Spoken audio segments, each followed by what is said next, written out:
record. Hello, everyone. Thank you so much for coming and for watching. And happy St. Patrick's Day.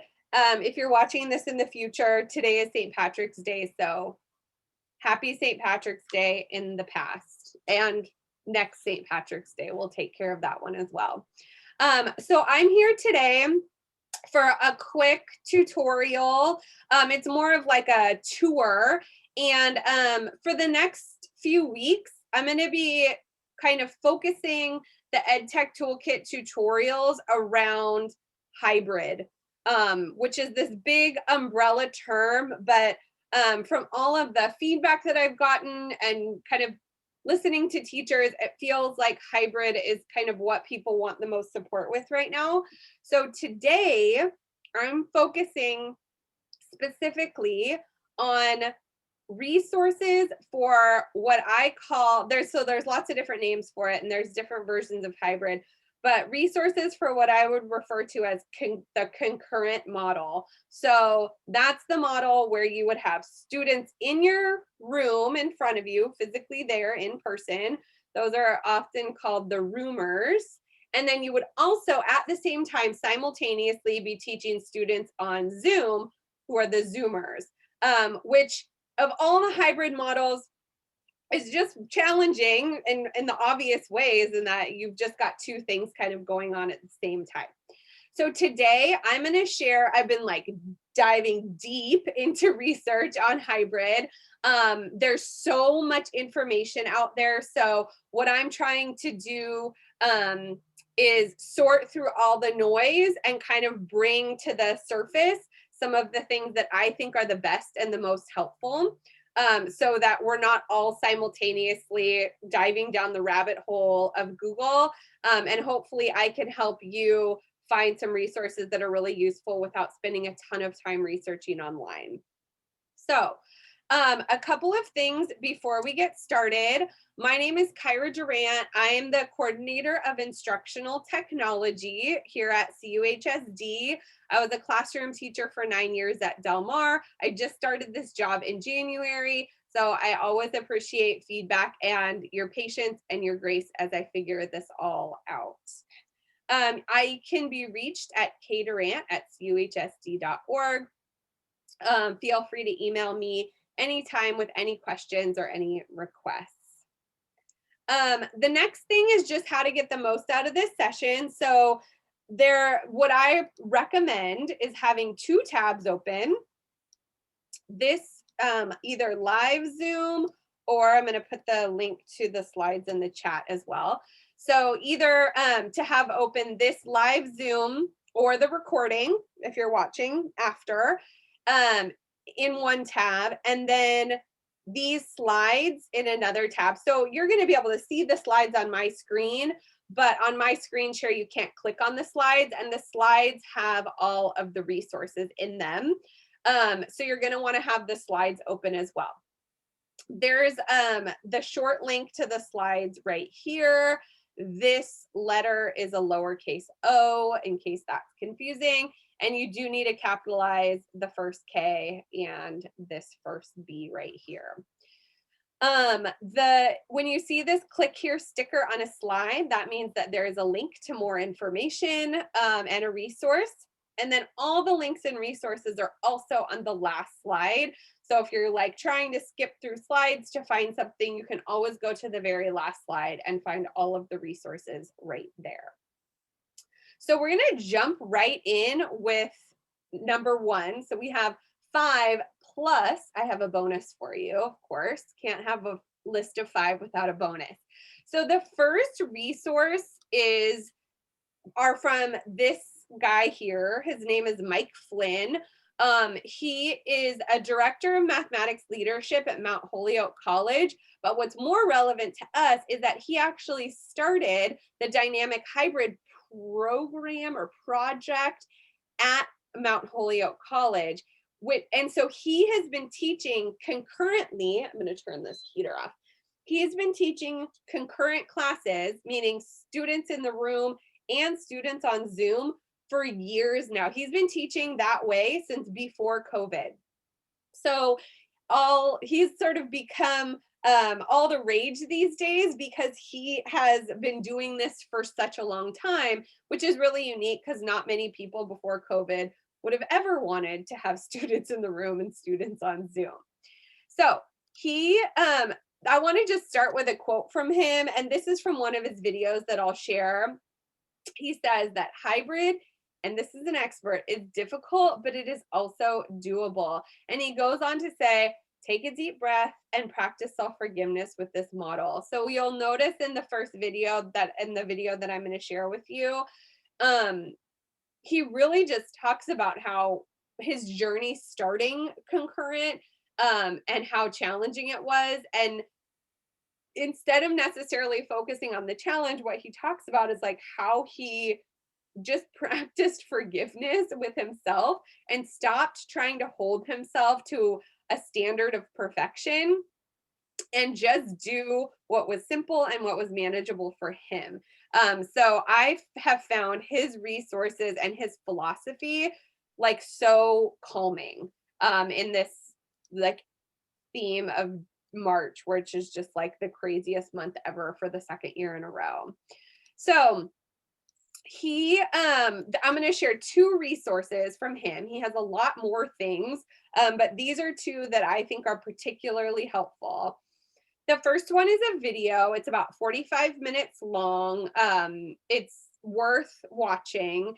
And the title of the video is Tackling Challenges with Distance Learning. It's his third session, so it's a series of 4, but this one is specifically about hybrid learning. So when COVID started, he was really focused on distance learning only. And now he's started to talk more about his hybrid. He's been talking about it the whole time, but he's been focusing more on his hybrid model now. So this video is really good. And the first like 2 to 3 minutes, he's kind of getting sorted. But then he really gets into this idea of like how he started this journey doing concurrent. So there's that video. And then there's also an article. This is like one of my very favorite resources of all of them. The article is called How to Simplify Hybrid Learning. He references some of the tips in the video, and it's really about how to just start simple and like kind of wrap your head around it. And what I thought is that this article just makes these ideas much more concrete, and it takes like the scary theoretical idea and really puts some like boundaries on it. So again, if you have these slides open, you can click right here to watch the video, or you can come back and click right here to read the article. The article is like a probably 6 to 7 minute read. The next resource is, whoops, do I have this twice? No. The number 2, so that was number 1. Number 2 is resources from Dr. Catlin Tucker. So Dr. Catlin Tucker, she's an author, she's a teacher of the year, she's a trainer, she's a keynote speaker, and her specialty is in blended learning. And again, she's been doing this long before COVID started. And her teaching strategies, one thing I really like about her strategies and her approach is that it will outlast COVID. So this isn't just a response to the emergency right now. It will be beneficial to your teaching practice beyond this particular emergency, which I really like to focus on those things where it's like, Mike Flynn's is a little bit more like immediate, like right now, this is the response. We have to do concurrent. Here's how to set up technology. Whereas Catlin Tucker definitely addresses the concurrent model. Her teaching practices are relevant no matter what you're teaching. This is one of my favorite, most recent articles. Again, she has a ton of stuff. It can be a little overwhelming. I like this article the best. It's called Teaching in the Concurrent Classroom, 4 Strategies to Make It Work. In the article, in the blog post, she's got videos and resources and infographics and things you can make copies of that just, again, make it really concrete. Very exciting is coming up in the end of March. We're going to have Catlin Tucker come and visit and do 2 PD sessions just for CUHSD educators. I'm like totally fangirling that she's coming. So there'll be some follow-up with her as well, and you'll get more information about that really soon. The third resource is social media, which kind of freaks me out. But I have to say that social media, especially with things changing all the time, social media is a really good source of information for teachers. So I kind of try and stay away from some parts of social media. But if you really focus in on education and educators, it can be a really awesome place. Um, I'm going to focus on Twitter right now, but I also really got hooked into TikTok. And if you just start following educators on TikTok, the algorithm that like might freak you out is so good that it will continue to give you resources from teachers. And what's happening right now is there are teachers all over the country who've been doing this concurrent model of teaching all year, and they're coming out on TikTok, on Twitter, and Facebook, and they're like, hey, I've been doing this, I can help. And so it's a really good place just to hear from actual teachers in actual classrooms who've been teaching concurrently. It's also a nice way to get some subject specific help. So if you're like a music teacher, finding other music teachers who've been doing this concurrent model, they're out there. Twitter freaks me out. I don't actually tweet. I have tweeted maybe 4 times in my life. But you don't have to tweet to go on Twitter. And so you can just like be like a bird that doesn't say anything, that just like hangs out like on the wires and like watches. But Jennifer Gonzalez, who is another hero of mine, has a free mini course. It takes about 15 minutes called Getting Started on Twitter. And it's like, okay, I can do this. And she kind of guides you through. She's great at Twitter. She has like a ton of followers. So if you're feeling freaked out about it, I recommend this little mini course. It's totally free. And again, thinking about sort of like needing things in this emergency in in the next 10 weeks of school, or what might feel like an emergency. I don't know where you all are at. But in this change that's coming up with some students coming onto campus, I think that there's that piece of it, but being on Twitter and kind of opening up this area of professional learning for yourself is going to benefit you in your teaching practice beyond COVID. So again, trying to think about what's going to help me now, but also if it's an investment of time, is it going to endure beyond this school year? The fourth resource is the Hybrid Teacher Survival Guide by this woman named Emma Pass. So Emma Pass is, she has been teaching in a hybrid school for several years, again, before COVID. Her model is a little bit different. They have students who come to school 2 days a week and do school from home 3 days a week. But again, once COVID started, she emerged as a leader and a voice for hybrid teaching because she'd already had so much experience with it before. She wrote a book called The Hybrid Teacher Survival Guide. It is free and downloadable. You can also go to her website if you want to make a donation or shout her out. And you can also pre-order her next book, which is coming out, I think, later this year. The survival guide's really nice because it has resources that you can skim by section. It's really clearly laid out. And again, it's a free downloadable resource. So you can kind of skim through it more quickly and see what parts of it might be relevant to you.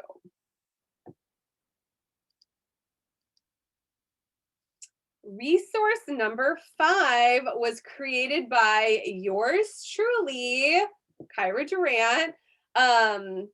So one of the things that can really be overwhelming, and that we want to not be so overwhelming. And Mike Flynn actually talks about this. This like cognitive overload is a worry about technology. And we want to try and remove as much as possible the anxiety about just the technologies to free up brain space to be thinking about teaching and learning. So I created this guide. There will be technology in your classroom when you go back and available. Most of it is familiar. You might just be using it in slightly different ways. There are also a few pieces that are new that we're adding to the puzzle, if you want them. So this guide, this infographic talks about all the different types of technology, the things that are new, the things that are familiar. I am working on a short video. My goal was to get it done by today, but that just didn't happen. And so my goal is to get it done before this, but that didn't happen. So it will get done after this, and I will link it in the infographic, but I have a little video that's just going to go over like how these things can all work together. Nothing too crazy. It's pretty basic, and some of you might be like, what the heck, why is she telling me how to do this? This is so obvious. But again, just really thinking about like, where are the places that we can relieve some of the cognitive load, make it so there's less things swimming around in your brain and there's less things you feel like you have to worry about. So that video that I'm talking about will be linked in this infographic later today. The final resource is our bonus, and this is something I'm actually really excited about. Some of you may have gotten this email if you get emails from the Berkeley project, but this event is a free webinar. It's happening on March 22nd from 4 to 5:30, and it is totally optional. It's not sponsored by CUHSD. I wish I could take credit for it. But it's through UC Berkeley, their professional development department. And it's teachers who have been doing this hybrid model, having roomers and Zoomers at the same time, so that synchronous structure. And it's going to be those actual teachers just talking about how they've done it. It says in the description, they'll talk about group work, which I think will be so useful, synchronous and asynchronous pacing, all kinds of things like that. They'll answer questions. So again, this is something that is totally optional. Just got the email yesterday, but I wanted to make sure that those of you who are attending and watching are aware if it's something that you want to go to.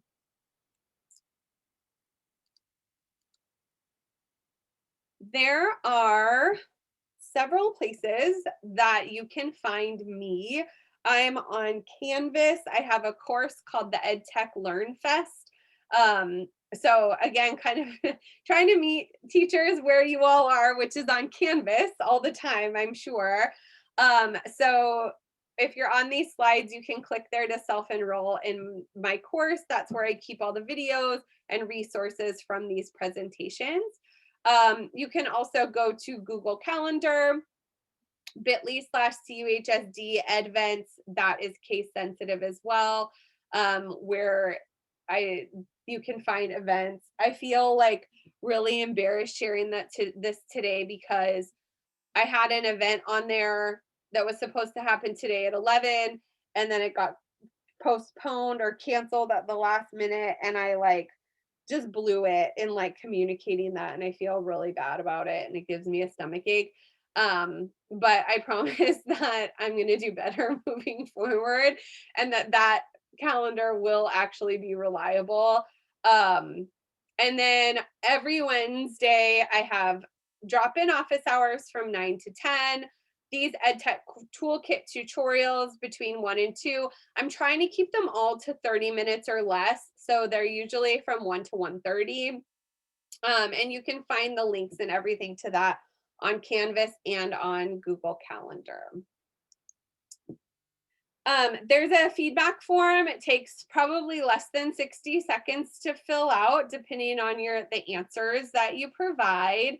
There's a bit.ly link for it right here, and I can also put that in the chat.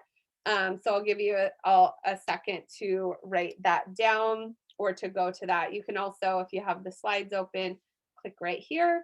Here's the link again if you want to join me on Canvas. Oh, and this letter right here is a capital O, not a 0. Not that helpful when bit.ly puts zeros and O's in there, but that's a capital O. And then as promised, the last slide is where you can find all of the resources from today. So there's the video, a couple of articles, that mini course, the survival guide, our infographic, and that bonus webinar that we talked about at the end.